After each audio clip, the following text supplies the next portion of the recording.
Hello and welcome. I'm Kriti Mehta and you're watching the World Report on NewsX World. Let's take a look at the top headlines this hour.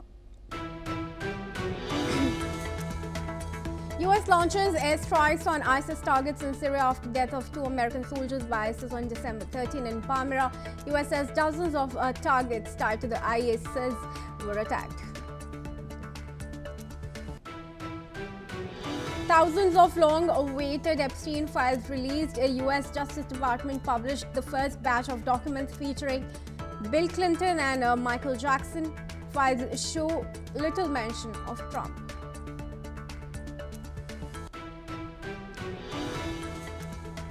Telangana DGP says the Bondi Beach gunman visited Hyderabad 6 times since 2000. Deceased attacker Sajid Akram renewed his passport in Hyderabad in 2022.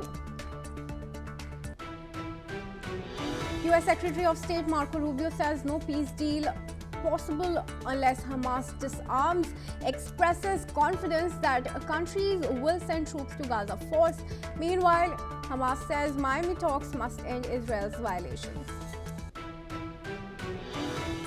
Bangladesh government urges its citizens to maintain calm and resist all kinds of violence committed by French elements after the death of 33-year-old July uprising student leader Sharif Usman Hadi. US halts green card lottery after MIT professor Brown University killings. Police say misinformation on complicated Brown shooting probe.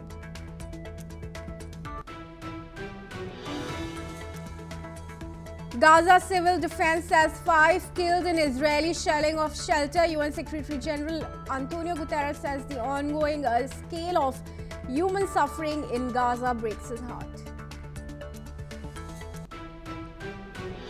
Document shows Nexperia's China unit switches to local firms for wafer supplies.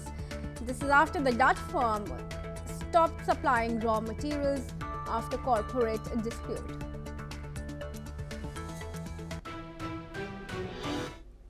And well, let's start with some news coming in connection to the Bondi Beach shooting in this bulletin.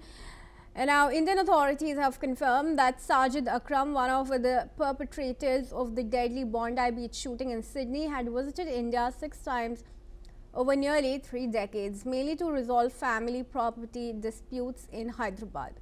Akram, who held an Indian passport, was shot dead by Australian police after he and his son opened fire during the Jewish Hanukkah celebration there, killing at least 15 people. Telangana police said Akram was born in Hyderabad and left India in 1998 for higher studies in Australia, where he lived for nearly 30 years. He returned to Hyderabad in 2000, then 2004, then 2009, then in 2012, then 2016 and 2022. Including one shortly after his father's death. Officials stress his visits were limited and linked to personal matters, not ideological activity. Australian investigators have described the attack as a terrorist act inspired by ISIS, but Indian police said there is no indication of any radical link to India. Authorities also confirmed that neither Australian police nor intelligence agencies have formally contacted Telangana police so far. Despite living in Australia for decades, Akram retained his Indian passport and never obtained permanent residency, though he was issued a resident return visa. Officials said his ties with extended family in Hyderabad had broken down years before the attack. Alright, and we now are joined in by retired Major General Sudhakar Ji, who's an international relations and defense expert. Thank you, sir, for joining us this morning. In fact, afternoon now, we're past 12. Now, details coming about this deceased attacker's links to India, but clearly no clear point of contact with his family here in India, and no relation also emerged in connection to his possible indoctrination in India. India has issued this statement that no such evidence was there, nor has the police in Australia contacted Indian authorities. And a similar statement, if you would recall, also came in from Philippines that said that a 1 month long trip was not sufficient to establish any kind of training or activity related to the attack that was carried out in Bondi. So clearly, no foreign link has been able to, has been established so far. So where do you think the suspects were indoctrinated? Was it Australia solely, or is there any possible connection that should be probed into? Yeah, pretty good morning. Thank you for getting me for the morning show, your show. And as regards the question, you see, for indoctrination or radicalization, the physical geography or physical presence of a person at a place is not paramount, nor is it actually important. What is Right. important is that the act of terror, the deceased, may his soul rest in peace, the act of whether he's got roots or contact with India or USA or any country, terrorism as such is a collective threat to the world order. It has got no boundaries. Regardless of which place he belongs to, it could be any place, the best of places in the world. Today, American citizens are getting radicalized. How are they getting radicalized? They're getting radicalized by internet, by social media. Right. Take your mind back to the New Orleans attack, which took place sometime in January, just close to the date of assumption of presidency 2.0 by Donald Trump. And he's an ex-serviceman. He's from Paris Special Forces, and he just drove his vehicle. It was a lone wolf kind of attack, but he rammed into people, killed couple of people, five, six people then and there. And he's a military man, he's a veteran. He's getting indoctrinated, and on investigation, you found that he's got links with ISIS. So, how did he get indoctrinated? So, therefore, location and connections, whether it is Hyderabad or India or Chennai or any place in the world, is of no relevance. Relevance is that he has committed, perpetrated a terror, an act of crime against the humanity. He must be held accountable, and India must cooperate if at all there is some kind of a connection. There is nothing to feel bad or feel have remorse on. We must have remorse. We must collaborate. We must extend sympathy and empathy with Australia so as to give a lesson to the world body that the document which India made way back in 96 also contains similar thing. We have been trying to seek the attention of the world order, trying everyone to define what is terrorist and what is terrorism, common definition and counter strategy to be adopted. These are the classic cases which are coming to light.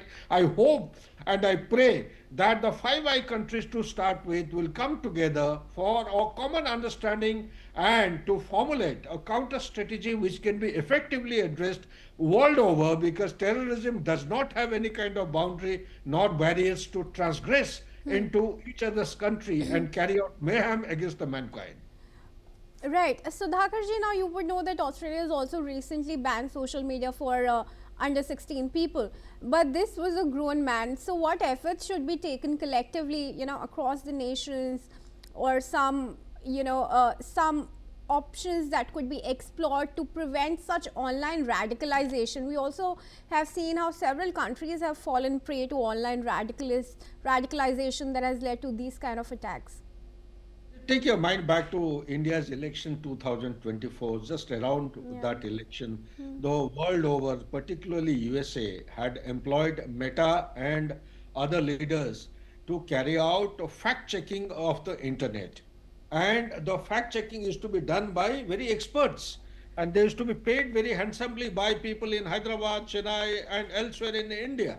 What was the fact checking? The fact checking was in any internet communication generating from any IP address to any other IP address, they it to be virtually checked. And they, if anything was against USA or USA administration, either the message is to be deleted or there is to be scrutinized under checks and balances. So similar kind of thing can take place. Also, I am given to understand country like France, some countries in Europe, they have developed a mechanism and also some kind of a hardware which carries out scrutiny of the social media data as also the internet communications. And in case anything is antisocial, they are either rejected, the transmission doesn't take place, or they are subject to modification of the content. This I also didn't know. I am not a very IT specialist or a domain expert, but I was surprised that such kind of penetration into the communication can be done because it is infringing on the privacy of communication. Yeah. So there are good things happening in the world, there are bad things happening. This is where the world has to come together to carry out checks and balances of communication. In Jammu and Kashmir, there was a time we used to always resort to, or other places in India itself, we used to resort to choking. What is choking? That conduit which passes through the communication goes through some choking points. Those choking points have to be subjected to scrutiny. How it is done, I can't explain. I am a non-take, but it is being done. It is being done, it is being regulated, it is being monitored. So that is the kind of system which Australia may have to actually ensure implementation for better effectiveness, so that these kind of free flow of weapons and illegal lethal weapons doesn't actually go to wrong hands and people resort to this kind of mayhem against the mankind. Yeah, so would you say there was some failure in terms of intel inputs and surveillance systems in Australia that, could not prevent this attack from taking place, given that the gunman was using the normal routes that any other people were taking to the Bondi beach? Excellent point, Priti. I must compliment you. Where hasn't the aid failure taken place? You talk about 9/11, you talk about London attack, you talk about the 26/11 Taj hotel attack in Mumbai, you talk the Japanese sarin attack, that chemical attack. Everywhere the informations have been flowing that there is a possible potential threat from terrorist attack. Yes. In Australia itself, for days together, prior to this particular incident, there was information flowing. The Prime Minister himself has been briefed by the intelligence agencies. So what has he done? Has Australia taken any defensive or any remedial measure? No. We are complacent till till we become victims of such kind of terrorist activities. Till then, will keep on, taking undue advantage of the situation. Why did 7th October 2023 take place? IDF, Israeli Defense Force, is one of the formidable forces in the world.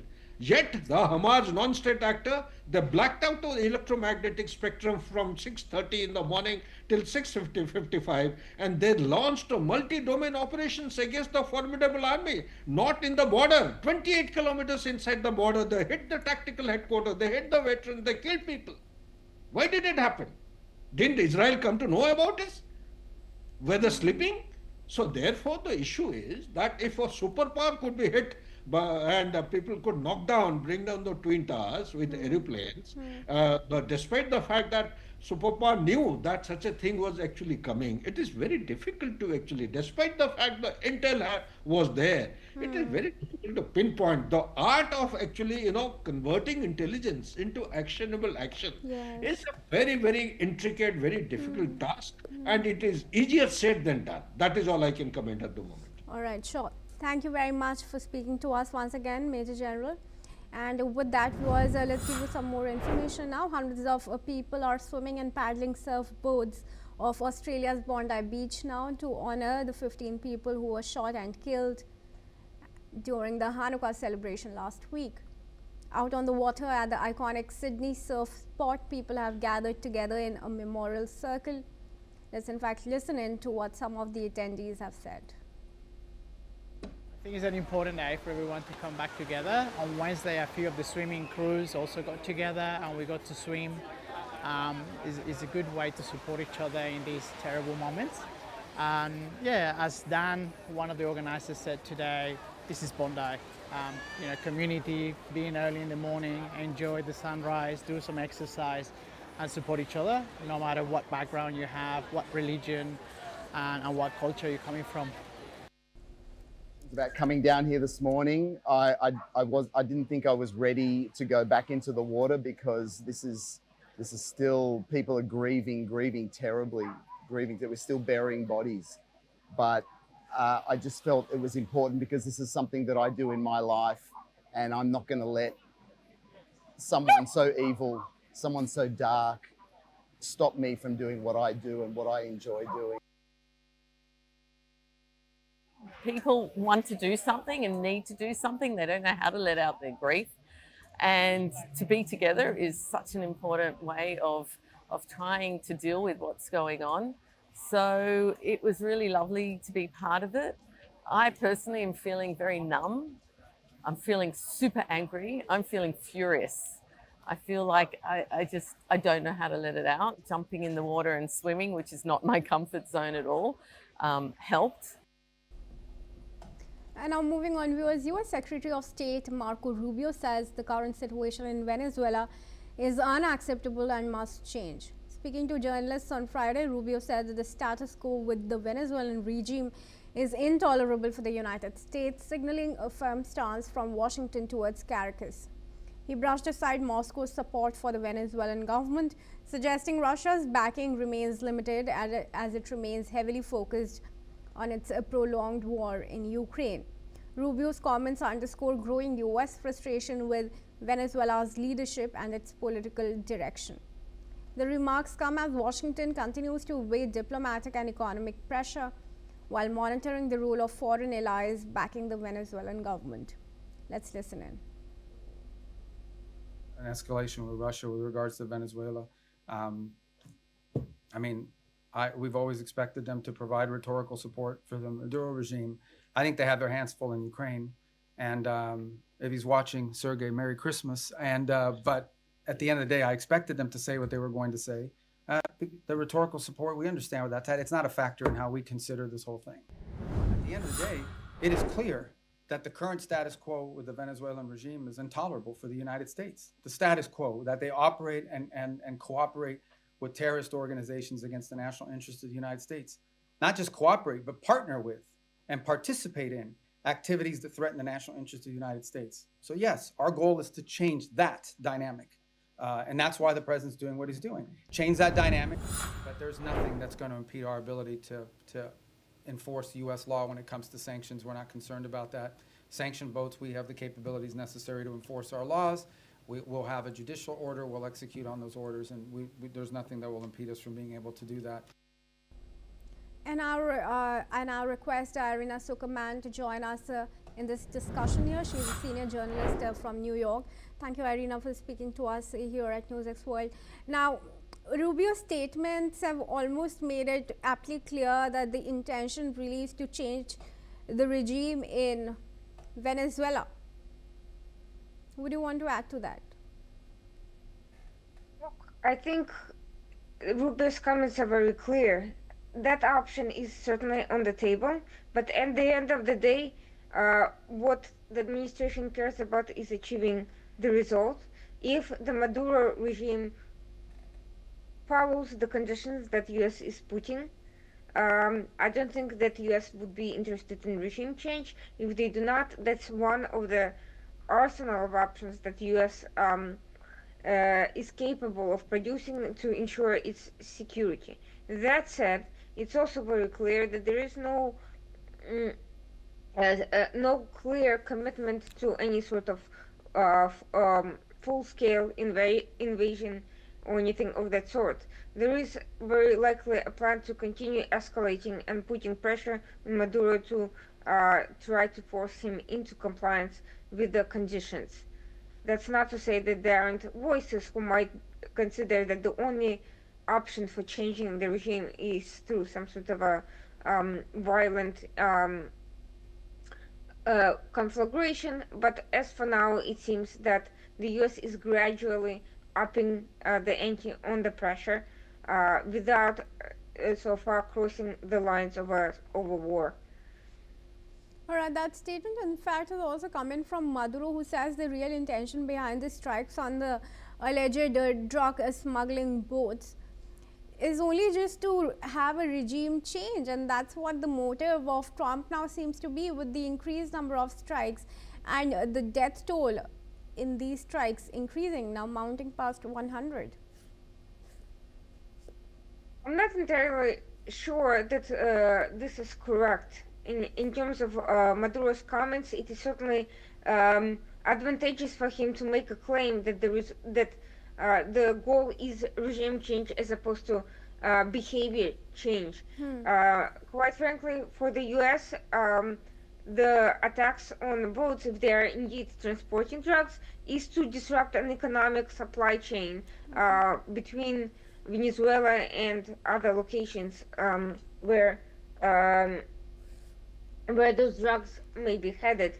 And from that sense, this is a form of economic pressure, economic disruption, and a deterrence measure at the same time. None of that has anything to do with Maduro's operations in Caracas. However, if Maduro is implying that drugs remain one of the important and vital economic pipelines for Venezuela, and admitting that Trump is correct about it, then yes, in that case, of course, the regime could collapse if the economy collapses. All right. Thank you, Irina, for your comment there. And I request you to stay on as we move ahead. Viewers, let's tell you that US Secretary of State Marco Rubio says that there can be no peace deal in Ukraine without the consent of both Kyiv and Moscow. Speaking about efforts to end the war, Rubio stressed that any agreement must be accepted by Ukraine, describing it as a direct combatant in the conflict. He said if Ukraine does not agree to a proposed deal, there will be no peace. Rubio added that the United States is not trying to force an outcome on either side. Instead, Washington's role is to see whether it can help nudge both sides towards common ground. Let's listen. Peace deal unless Ukraine agrees to it. And there can't be a peace deal, of course, unless Russia agrees to it. But remember that. Any peace deal is one that Ukraine has to agree to because they're a combatant. If Ukraine says we don't agree to it, there won't be peace. So our job is not to force anything on anyone. It is to try to figure out if we can nudge both sides to a common place.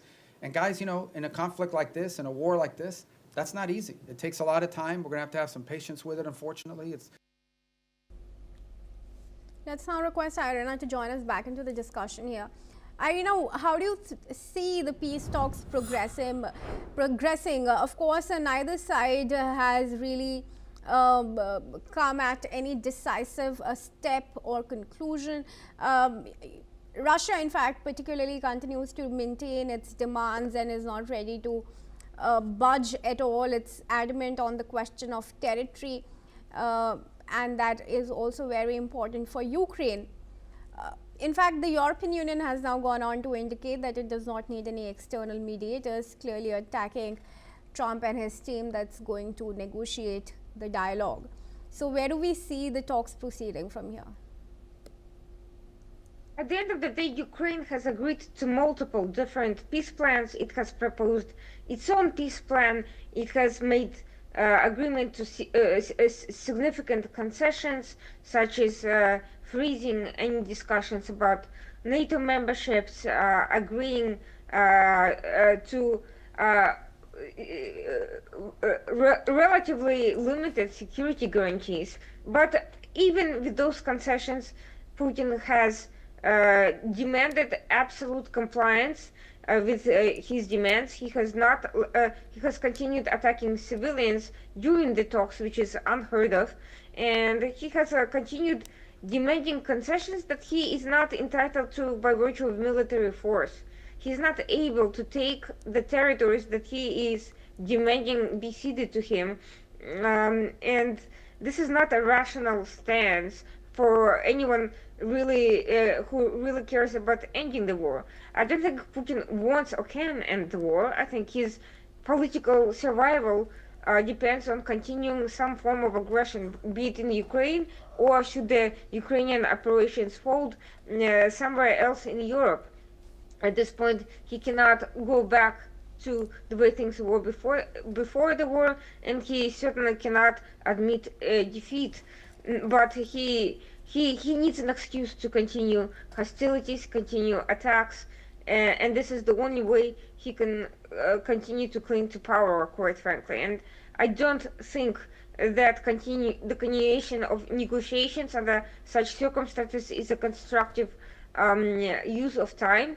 I think US and other allies should be doing everything possible to diminish Putin's chances to make any further advances into Ukraine. In other words, there should be overwhelming economic pressure, there should be full withdrawal of any remaining Western countries from companies operating in Ukraine. US just handed Putin a quiet win by removing sanctions from some companies, Western companies, that were providing support to Russia's war machine, and that is only going to prolong this crisis. The faster Russia runs out of the means to continue the war effort, the faster the war can come to an end, and the faster the two parties can return to the negotiating table with something to discuss. All right, sure. Thank you for your opinion, Irina, and for joining us here at NewsX World. And viewers, we now move on. Taiwan's President Lai Ching-te has visited hospitals in Taipei to meet with the survivors of the deadly metro attack on Friday. The assault involving smoke bombs and stabbings has resulted in at least 3 deaths. The 27-year-old suspect, who was reportedly evading military service, was found dead after jumping from a building. It has been confirmed that 3 victims died. Meanwhile, several others were injured, with some suffering from stab wounds, blunt force trauma and cardiac arrest. In response, President Lai has promised swift action to clarify the details of the attack and ensure public safety. Increased safety and security measures are being implemented at various locations across Taiwan, including subway stations and airports. The motive behind the attack remains unclear, though it has been described as a deliberate act, making this attack particularly a shocking one. Let's listen in to what the mayor of Taipei has to say. 针对台北市接下来各商圈人潮聚集的地方，我们戒备全面升级，全市升级。所以包括不只是警力的增加，检察同仁全副武装，该有的必备装备全部出动，还有包括警车以及精良的包括特勤小组等，在各重要的商圈人潮聚集地都一定要加强戒备。对于接下来大型活动，包括路跑、演唱会，我们也是全面升级戒备。所以包括演唱会必要，我们也会有包括安检门等相关措施，以及对于各捷运站人潮出入的，包括车站、松山车站、台北车站等，我们相关的侦测爆破物等相关的作为都会全面进行。捷运公司已经启动，包括全线增加保全人力，加强巡逻，结合捷运警察，不只是全副武装，全面配置必要的装备来加强巡检。那后续我们会来研议是否可行。那捷运公司会来做一个问题。Let's end the bulletin with some tech news now. The Chinese unit of Dutch chipmaker Nexperia has secured local suppliers of silicon wafers, ensuring production continuity for key power chips next year. According to a document seen by Reuters, Nexperia China has logged in wafer supplies from domestic firms to cover its entire 2026 output for one type of IGBT power chip. The move follows a corporate dispute that led the Netherlands-based parent to halt wafer supplies to its Chinese unit. The development allows Nexperia China, which declared itself independent 2 months ago, to continue manufacturing chips used in electric vehicles and industrial equipment. The supply deal signals a growing separation between Nexperia China and its Dutch parent, raising the possibility of a complete split as legal and political tension between Beijing and The Hague continue. And that's all we have time for. Keep watching NewsX World for more news updates from around the world.